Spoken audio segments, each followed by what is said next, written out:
Jesus Cristo a si mesmo se humilhou, tornando-se obediente até a morte e morte de cruz. Filipenses capítulo 2, versículo 8. Sejam bem-vindos e bem-vindas a mais uma celebração em nossa paróquia, hoje novamente de forma virtual, por conta da situação grave da pandemia, não só em nossa cidade, mas como em todo o nosso país. A palavra de saudação nos fala da ação salvadora de Jesus em nosso favor. A sua obediência o leva para a cruz. Ele se esvaziou por completo para mostrar o seu amor por nós. Nós estamos no terceiro domingo na Quaresma, tempo propício para meditarmos sobre o grande amor de Deus por nós. Quem segue a Cristo deve ter esse mesmo sentimento: humildade em relação à vida, obediência a Deus e o amor às pessoas. Assim nos reunimos em nome e na presença do Trino Deus, que é Pai, Filho e Espírito Santo. Amém.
Oremos. Deus de amor e cuidado, em Tua presença estamos para confessar os nossos pecados e pedir que Tu, ó Deus, nos orientes com a Sua palavra. Temos consciência da nossa condição de pessoas pecadoras. Não conseguimos cumprir fielmente os Teus mandamentos. Temos muita dificuldade de viver e praticar o mandamento do amor. Pecamos em pensamentos, palavras e ações, e por isso clamamos: perdão, Senhor, perdão. Que Teu Santo Espírito oriente a nossa vida de fé e abra agora o nosso coração para ouvirmos a Tua palavra. Que ela transforme a nossa vida, pois queremos caminhar em Tua luz. Assim oramos em nome de Cristo, nosso Senhor, que reina contigo e com o Espírito Santo eternamente. Amém. Meu mandamento é esse, que vos ameis uns aos outros, assim como eu vos amei.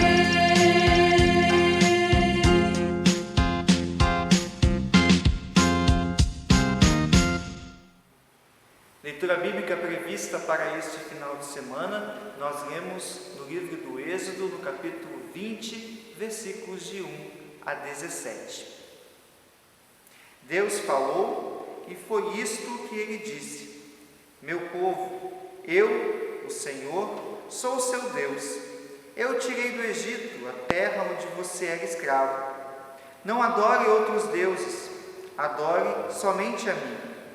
Não faça imagem de nenhuma coisa que há lá em cima no céu, ou aqui embaixo na terra, ou nas águas debaixo da terra. Não se ajoelhe diante de ídolos, nem os adore, pois eu, Senhor, sou o seu Deus, e não tolero outros deuses. Eu castigo aqueles que me odeiam, até os seus bisnetos e trinetos. Porém, sou bondoso com aqueles que me amam e obedecem aos meus mandamentos, e abençoo os seus descendentes por milhares de gerações. Não uso o meu nome sem o respeito que ele merece, pois eu sou o Senhor, o Deus de vocês, e castigo aqueles que desrespeitam o meu nome. Guarde o sábado, que é um dia santo.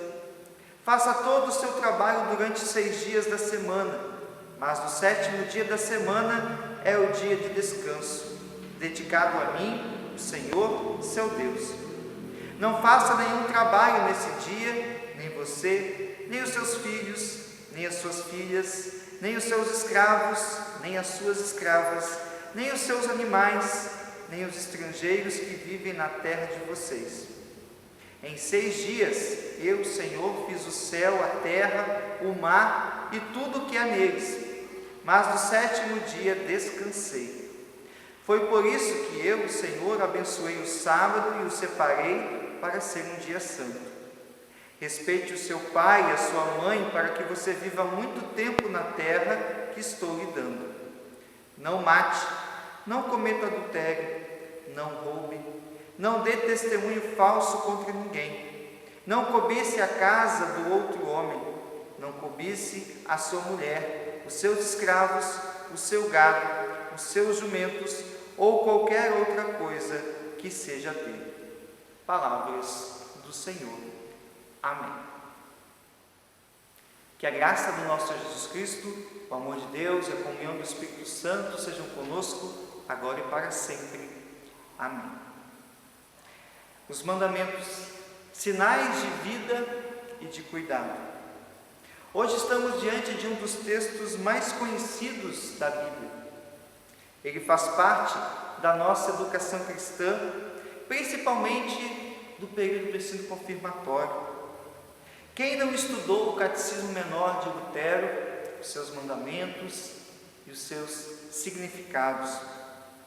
Esse texto, os 10 mandamentos, também contribuiu de forma significativa para a formação dos códigos de leis de muitos povos e serviu de pilar para a construção de muitos conceitos na sociedade moderna. Os 10 mandamentos estão no livro do Êxodo. Êxodo significa saída, libertação.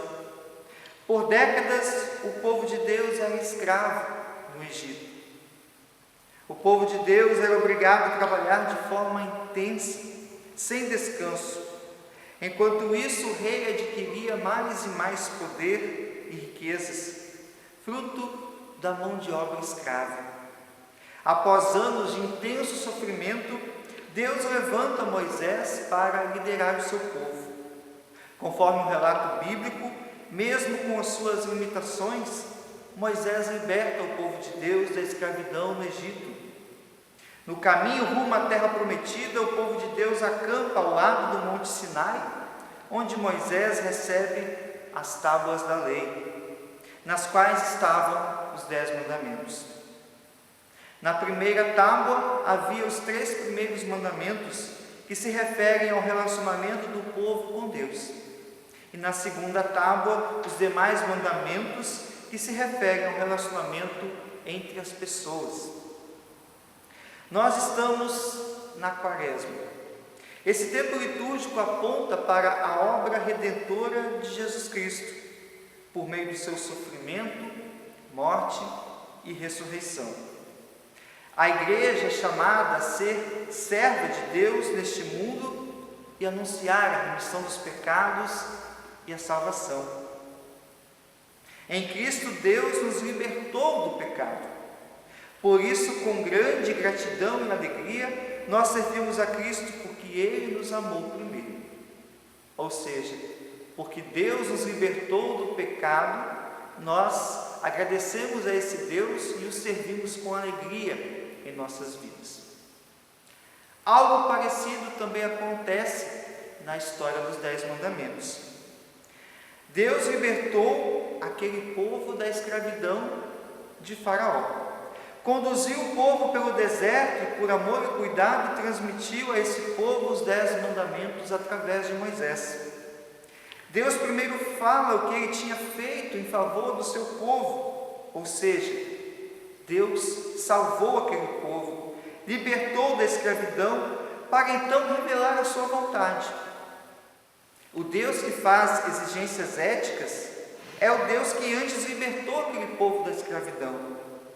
Nesse sentido, os mandamentos foram dados ao povo para a preservação da sua liberdade que estava sendo recém-conquistada. De maneira nenhuma deveria ser visto como uma punição, como algo pesado. Deus espera que seu povo siga os mandamentos como forma de gratidão por tudo aquilo que ele já havia feito. Quando Deus envia os mandamentos para o povo no Antigo Testamento, e quando Deus envia Jesus Cristo para nós, Ele faz isso por amor e cuidado com o seu povo. Ou seja, o amor de Deus, o cuidado de Deus para com o seu povo aconteceu em toda a história. Ele estabeleceu uma aliança de amor e cuidado tanto no Antigo Testamento quanto no Novo Testamento. Cabe fazer uma observação. Eu não consigo a salvação cumprindo os mandamentos. A salvação, ela não é uma obra humana. O ser humano não consegue salvar a si mesmo. O ser humano é salvo pelo crucificado, o Cordeiro de Deus que tira o pecado do mundo. A obediência aos mandamentos e a minha vida de fé é uma resposta à graça concedida por Deus a mim, pobre pessoa pecadora. Uma comparação muito interessante pode ser feita entre os mandamentos e a sinalização de trânsito. Os sinais de trânsito são chamados de leis, mas na verdade são orientações para a promoção da vida e do cuidado no contexto do trânsito. A desobediência desses sinais pode trazer sérias consequências, mas a situação principal é promover a vida, o cuidado, o ir e vir em liberdade e segurança pelas ruas e avenidas das nossas cidades. Assim também são os mandamentos de Deus. Eles promovem a vida e o cuidado, não apenas no relacionamento com Deus, mas também com a pessoa mais próxima de nós. Ele está muito além de uma simples lei. Tem a ver com a nossa fé, com o nosso relacionamento com Deus, com as pessoas e com toda a criação. Os mandamentos de Deus não têm outro objetivo senão organizar a nossa vida em todos os aspectos, ou seja, tornar sadia a nossa relação com Deus e com o próximo. Eles não têm um fim em si mesmo, e cumpri-los não nos faz maior perante Deus, e nem nos dá a salvação, como eu disse antes. Por outro lado, não podemos simplesmente minimizar os mandamentos como meros conselhos para uma vida feliz. Os mandamentos são sinais da graça de Deus e do nosso compromisso com o próximo. Eles são a resposta de amor a Deus e ao próximo, retomados inteiramente por Jesus, quando Ele diz: ame uns aos outros como eu vos amei. Nós temos agora ainda alguns domingos da Quaresma pela frente. Medite sobre os mandamentos, sobre a vontade de Deus para a sua vida, e entenda tudo isso como um sinal de amor e cuidado para ti, para a tua família, para toda a comunidade, para todo o povo de Deus. Amém. Em resposta à palavra de Deus proclamada, nós queremos confessar a nossa fé com as palavras do credo apostólico. Dê um pause no vídeo em sua casa e confesse o credo apostólico em família.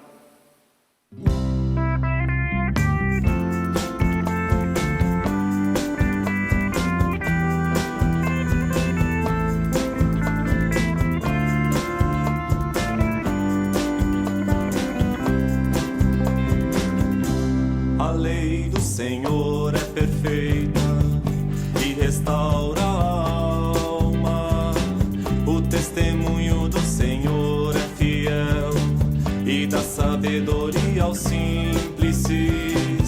São mais desejáveis do que o ouro depurado, são mais doces do que o mel e o destilar dos favos. Os preceitos do Senhor são retos e alegram o coração. O mandamento do Senhor é puro, ilumina os olhos.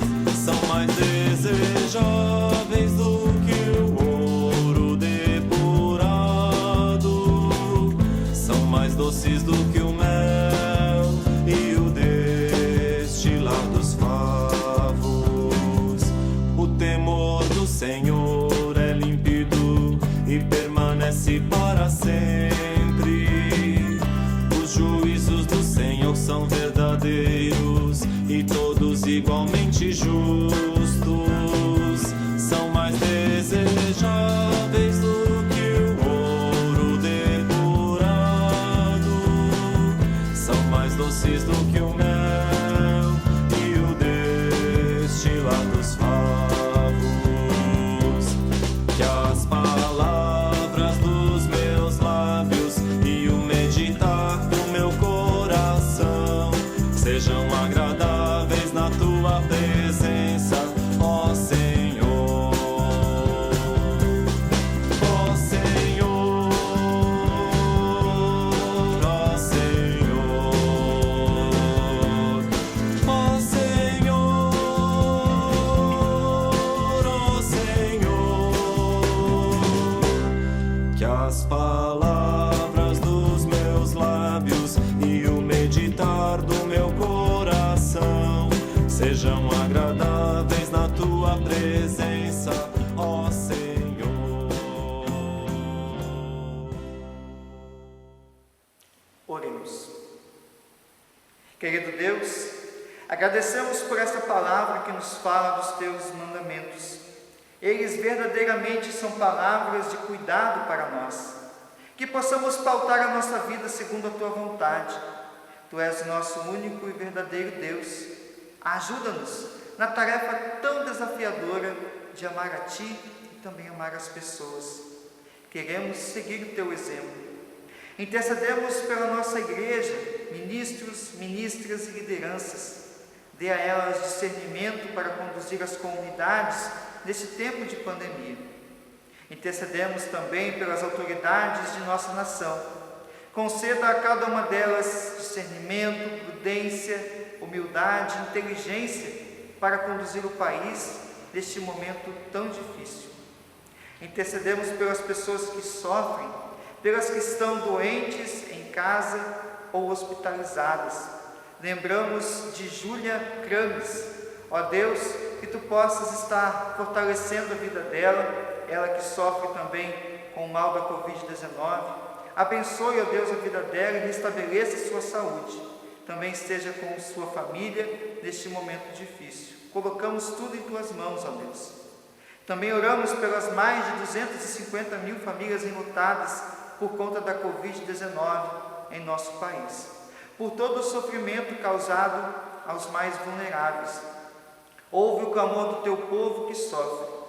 Lembramos também das famílias enlutadas de nossa paróquia e intercedemos em especial pela família de Angelita Dreves, falecida no último dia 2 de março. Derrame o teu consolo e a tua paz sobre essa família e ajuda-os a seguir adiante. E possa enxugar as lágrimas e manter todos eles na certeza da vida eterna em Cristo Jesus. Tudo o que ainda fica em nossos corações, entregamos a Ti quando oramos conforme o Teu Filho Jesus Cristo nos ensinou. Pai nosso que estás no céu, santificado seja o Teu nome. Venha o Teu reino. Seja feita a Tua vontade, assim na terra como no céu. Pão nosso de cada dia nos dá hoje, e perdoa-nos as nossas dívidas, assim como nós também perdoamos aos nossos devedores. E não nos deixes cair em tentação, mas livra-nos do mal, pois Teu é o reino, o poder e a glória para sempre. Amém. Recebam a bênção do nosso Deus. Que o Senhor te abençoe e te guarde, que o Senhor faça resplandecer o seu rosto sobre ti e tenha misericórdia de ti. Que o Senhor sobre ti levante o seu rosto e te dê a paz. E assim te abençoe o Deus, Pai, Filho e Espírito Santo. Amém. Vamos todos na paz do Senhor, sirvamos a Ele com alegria.